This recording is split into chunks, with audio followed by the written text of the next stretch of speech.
The city never slept, but justice? Sometimes it took its time until the right moment. If you believe in standing up against injustice, in making sure the truth is seen, then stay with this story, because what happens next will make your blood boil. And then, it will make you believe in consequences. The late afternoon sun cast golden streaks through the towering buildings, a sharp contrast to the tension brewing on the streets below. The hum of car horns, the murmur of pedestrians, the occasional laughter of children. It was all just background noise to the moment that would soon shatter the peace. 17-year-old Aisha Coleman sat quietly in her wheelchair near the curb, her fingers scrolling absent-mindedly through her phone. She was used to waiting, used to people glancing at her with either pity or indifference. But today she wasn't expecting trouble. And then, she saw him.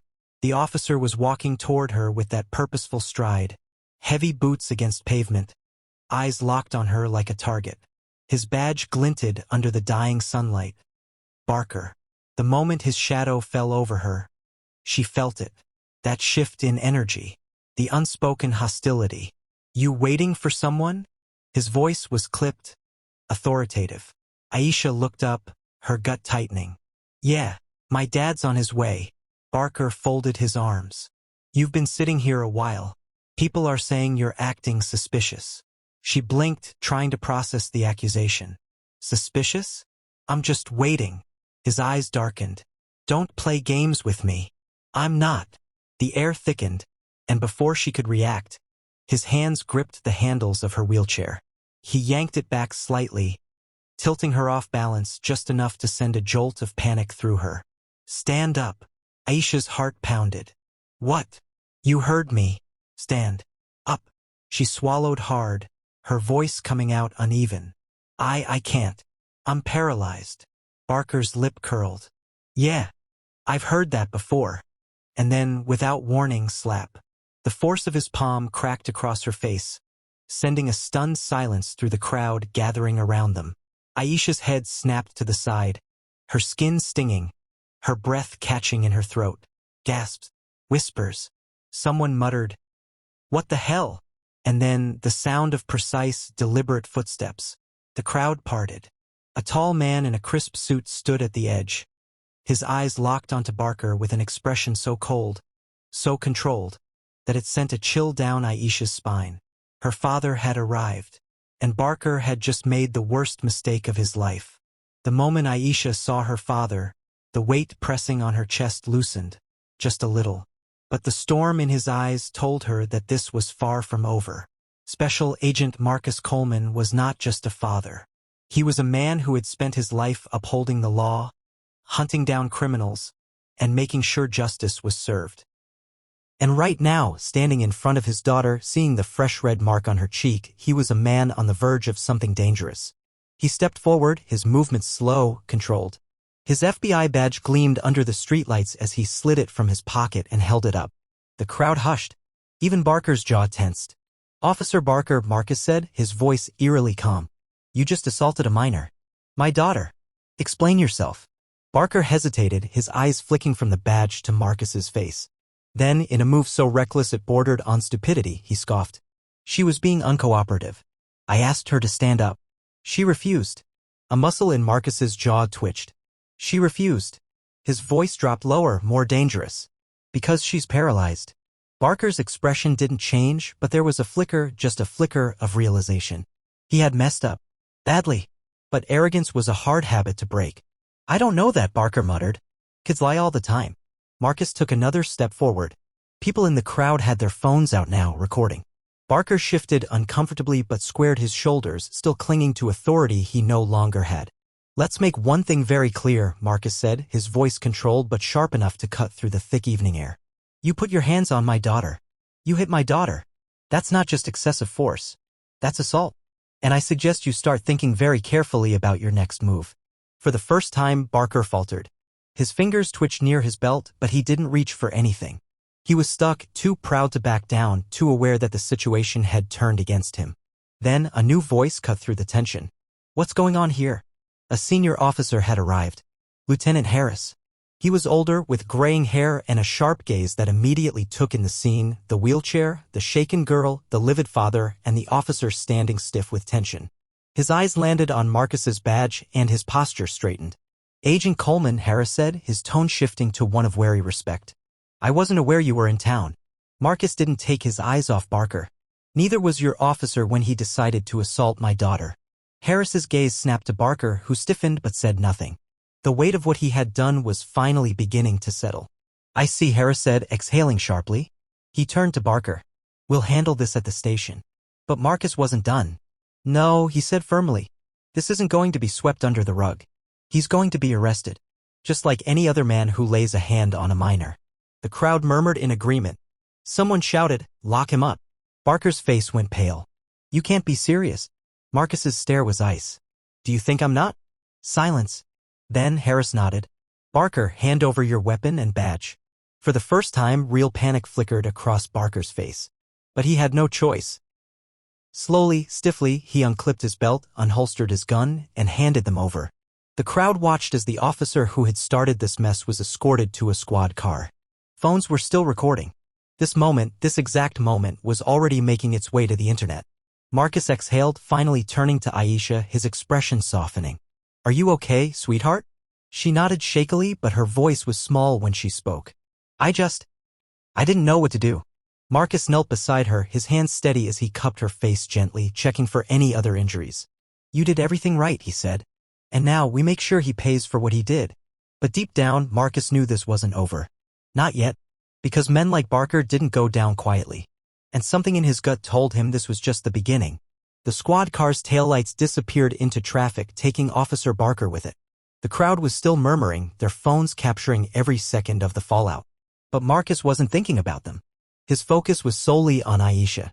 "Let's get you home," he said, his voice gentler now. Aisha nodded, but she kept glancing around as if expecting Barker to come storming back. Do you think they'll actually charge him?" Marcus's jaw tightened. "They better. And if they don't, I will." He guided her toward his black SUV, opening the passenger side door and helping her transfer from her wheelchair to the seat. He had done it 100 times, but tonight, his hands were more careful, more protective. Once she was in, he folded her wheelchair with practiced ease and placed it in the back. The drive home was silent for the first few minutes. Aisha was staring out the window, her fingers absently rubbing her cheek where Barker had struck her. Marcus noticed. "He won't touch you again," he said. Aisha exhaled shakily. "It's not just that, Dad. She hesitated. "He didn't even care. He looked right at me and decided I was lying. Decided I was a problem." Marcus gripped the steering wheel. He had seen men like Barker before, officers who let their badges turn into weapons instead of shields. But this was different. This was personal. "I know," he said. "And I promise you he's going to answer for it." But even as he said it, his gut told him this wasn't going to be as simple as filing a complaint. He was right. By the time they pulled into their driveway, Marcus's phone buzzed. A call from an unknown number. His instincts flared. He answered. "Agent Coleman," a familiar voice sneered. "I think we have a misunderstanding." Marcus stopped in his tracks. Aisha looked at him, sensing the shift in his expression. "Barker," Marcus said coldly. "You're calling me from jail?" A low chuckle. "Jail?" Barker scoffed. "Please. You think they actually locked me up? I was out before they even finished the damn paperwork." Marcus clenched his teeth. He should have expected this. Cops like Barker had connections. They knew how to slip through cracks in the system. "You assaulted a minor on camera," Marcus said. "You really think you're walking away from this?" Barker's voice darkened. "I think you don't know who you're dealing with." Quiet, dangerous pause. "Is that a threat?" Marcus asked. Barker let the silence stretch. "You think you're the only one with friends in high places, Agent Coleman? You want to come after me? Fine. But watch your back. Because this isn't over." The call ended. Marcus lowered the phone, his pulse steady but his mind racing. "Dad." Aisha's voice was hesitant. "What's wrong?" Marcus forced a reassuring smile, even though his gut was telling him something was very, very wrong. "Nothing you need to worry about," he said. "Let's get inside." But as he locked the door behind them, one thing was clear. This was only the beginning. Marcus barely slept that night. Barker's words replayed in his head, each syllable laced with arrogance. with the kind of confidence that came from knowing the system would protect him. You don't know who you're dealing with. Marcus had spent years taking down criminals, corrupt officials, organized crime rings, men who thought they were untouchable. He knew the type. Barker wasn't just a rogue cop. He was connected, and that made him dangerous. By morning, Marcus was already making calls. He contacted the precinct, demanding updates. The response was exactly what he feared. Officer Barker has been placed on administrative leave, pending an internal investigation. Administrative leave. A slap on the wrist. No arrest. No charges. Marcus clenched his jaw. He had seen this playbook before. Officers like Barker got suspended with pay, waited for the outrage to die down, then slipped right back into uniform like nothing happened. Not this time. He made another call, this one to an old colleague, Special Agent Daniel Briggs, a man who had spent years rooting out corruption within law enforcement. If there were skeletons in Barker's closet, Briggs would find them. "I was hoping you'd call," Briggs said. "Word's already spreading about what happened to your daughter." Marcus exhaled sharply. "And yet Barker is walking free." "For now," Briggs said. "But I started digging the second I heard his name. You were right, he's dirty. Several complaints against him. Excessive force, racial profiling, even an accusation of planting evidence. But nothing ever sticks. Looks like someone's been covering for him." Marcus wasn't surprised. "How high does it go?" "Still figuring that out," Briggs said. "But listen, Marcus, be careful. If Barker has people protecting him, they won't take kindly to you stirring this up." Marcus's grip tightened on his phone. "Let them come." As he ended the call, his mind was already racing with his next steps. He needed to get ahead of this. If Barker was calling him, warning him, that meant he was scared. And scared men made mistakes. Aisha rolled into the kitchen, her eyes flicking to her father. She could tell by his posture, stiff, alert, that something was wrong. "Dad," she asked cautiously. "What's going on?" Marcus sighed, debating how much to tell her. She was already dealing with enough. But Aisha wasn't a child. She had been through hell, and she deserved the truth. "Barker's got people protecting him," Marcus said. "The department is dragging its feet. He's not facing real consequences." Aisha's expression darkened. "So, what now?" Marcus met her gaze. "Now, I take this higher." He pulled out his laptop and started drafting an official complaint to the Department of Justice. If local authorities wouldn't handle Barker, the feds would. He also contacted the media. If this story wasn't already viral, it would be soon. Hours passed. Then, just as Marcus was about to step outside for fresh air, his phone rang. Unknown number. He hesitated before answering. "Agent Coleman." This time, the voice wasn't Barker's. It was lower, smoother, more calculating. "You need to stop digging." Marcus's blood ran cold. "Who is this?" A quiet chuckle. "A friend.